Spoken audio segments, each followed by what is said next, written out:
Genesis chapter 39. Now Joseph had been taken down to Egypt. Potiphar, an Egyptian who was one of Pharaoh's officials, the captain of the guard, bought him from the Ishmaelites who had taken him there. The Lord was with Joseph, so that he prospered, and he lived in the house of his Egyptian master. When his master saw that the Lord was with him, and that the Lord gave him success in everything he did, Joseph found favour in his eyes and became his attendant. Potiphar put him in charge of his household, and he entrusted to his care everything he owned. From the time he put him in charge of his household and of all that he owned, the Lord blessed the household of the Egyptian because of Joseph. The blessing of the Lord was on everything Potiphar had, both in the house and in the field.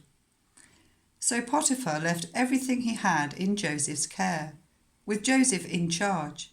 He did not concern himself with anything except the food he ate.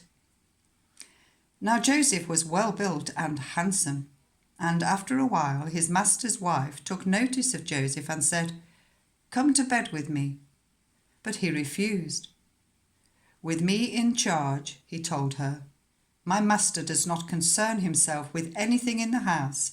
Everything he owns he has entrusted to my care. No one is greater in this house than I am. My master has withheld nothing from me except you, because you are his wife. How then could I do such a wicked thing and sin against God?" And though she spoke to Joseph day after day, he refused to go to bed with her, or even to be with her. One day he went into the house to attend to his duties, and none of the household servants was inside. She caught him by his cloak and said, "Come to bed with me."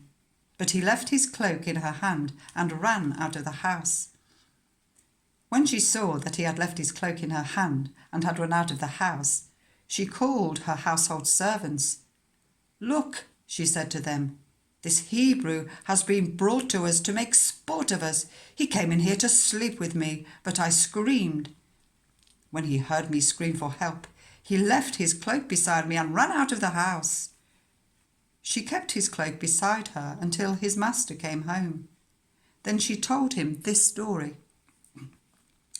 "That Hebrew slave you brought came to me to make sport of me, but as soon as I screamed for help, he left his cloak beside me and ran out of the house." When his master heard the story his wife told him, saying, "This is how your slave treated me," he burned with anger. Joseph's master took him and put him in prison, the place where the king's prisoners were confined. But whilst Joseph was there in the prison, the Lord was with him. He showed him kindness and granted him favour in the eyes of the prison warder.